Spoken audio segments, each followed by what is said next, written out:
filled it with vanilla pudding, and then took that on the SkyTrain and ate it by the spoonful in front of people. People were on the phone. There's a guy eating a jar of mayonnaise. I thought it was fun.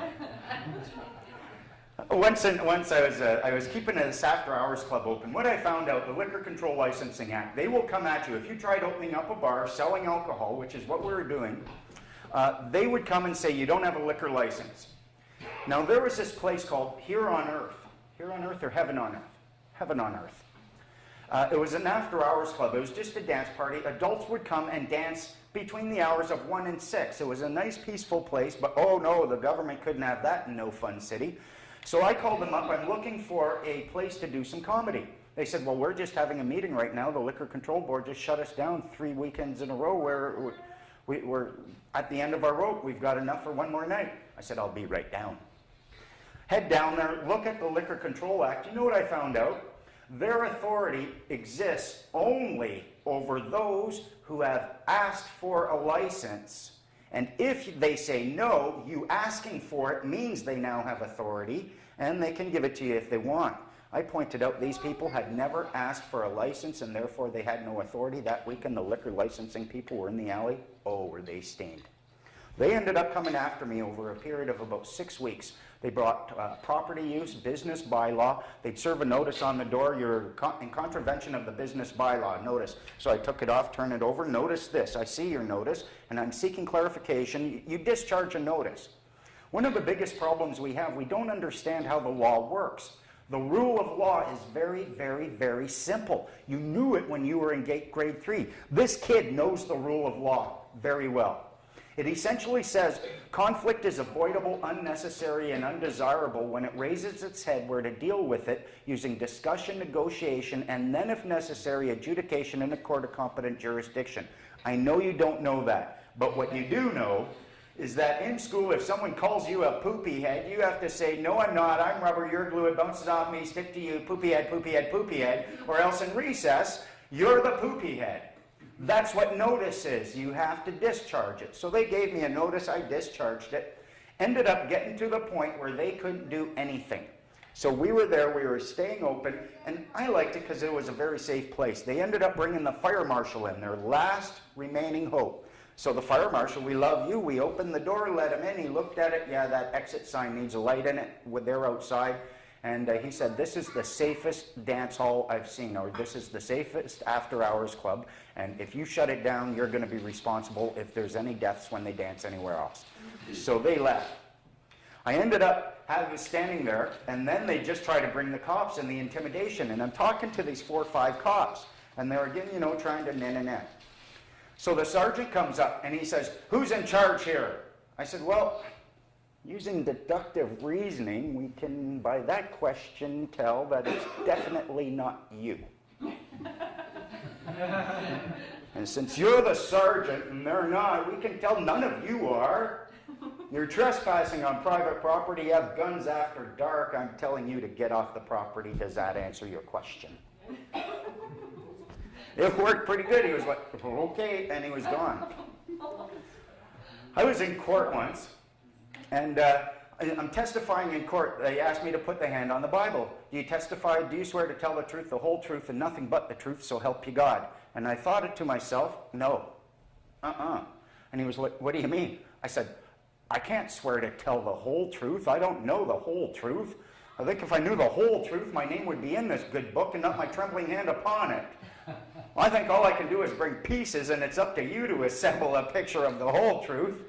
I'll promise not to lie. I won't withhold anything, but no, I cannot promise to tell the whole truth. He was like, that's good enough for me. The prosecutor goes to take the Bible away from me. It was an income tax case. I went, I'm not done with that. I'm keeping this. So there was a little bit, he was trying to take it away, and I realized they had given me a shield. And now he's trying to take the shield away, because that's what they do. It's right out in the open when they play these games. So I kept it. I said, no, am I still under oath? Yes. Well, then I need this. The prosecutor asked me, are you familiar with Section 238 of the Income Tax Act? I opened up the Bible. What page are we on? I testified on this.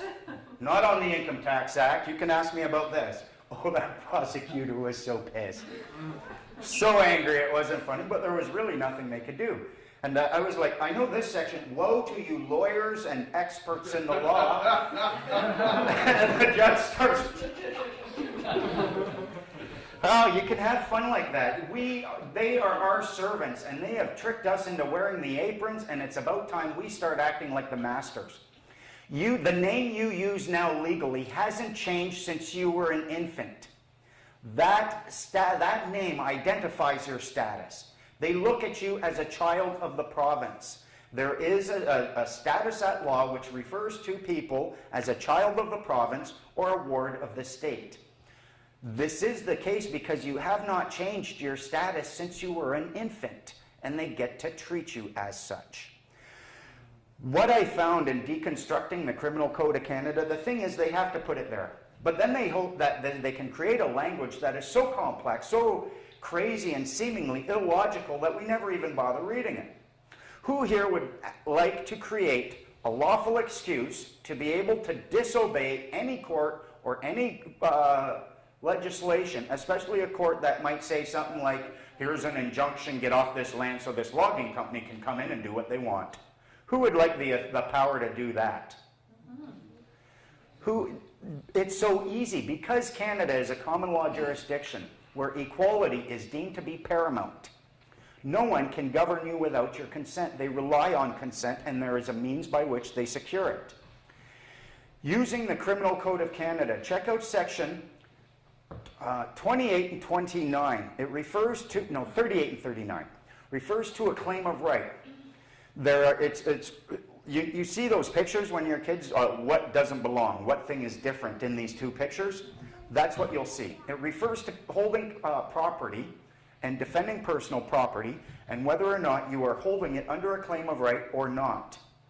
If you are holding your property under a claim of right, you can use whatever level of force and violence is required to protect your property from someone who is attempting to remove it, even if they feel they have the legal right to it. And it's right there. So now what is a claim of right? If you then look at section 126, 127, it speaks about what happens if you disobey an order of the court or one of the legislatures or the federal or the provincial legislature. It tells you how long you can go to jail. But this is if you do not have a thing called lawful excuse. Now, there's a lot of ways that you can secure lawful excuse. B&E is unlawful, but if you're going down the street and you see someone apparently having a heart attack inside his door and he's just locked his door, his shop, you are within your rights to bust open that door to provide medical aid. That will be deemed a lawful excuse for breaking open his door. Other lawful excuses, there's necessity, there's impossibility, but there's also a thing called color of right or compelled by your conscience.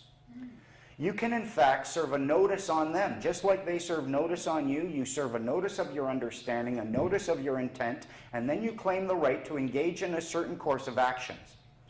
Now there's a standard legal process that undergoes where, imagine you got neighbors here. And you guys have a fairly well-functioning community from what I can see. You got a neighbor, you've got a dispute about line. One guy would go to the other and say, listen, I've got a dispute, I think your tree is on my line, I'm going to be cutting it down. If the guy ignores it and doesn't say anything, it's pretty much tacit consent that, yeah, okay, I'm fine with it. If he's not, he has to come back to you and say, no, I do not agree with this. It's my understanding that it's on my line. It's my claim that you cannot do this, and you now engage in discussion. If that doesn't solve the problem, then you do go to court and you have proper adjudication. You can do this on the government, and you can claim the right to revoke consent to be represented and thus no longer governed. Now, this does not mean you can break the law, harm another human being, damage property, use fraud in your contracts. You will not be able to secure for yourself certain benefits like unemployment insurance, welfare, nanny cookies of any sort. You have to bake your own cookies from that point on. But you do become a free man on the land where you are simply not subject to a vast number of these statutes, these regulations, these orders, and these bylaws because you haven't consented to them.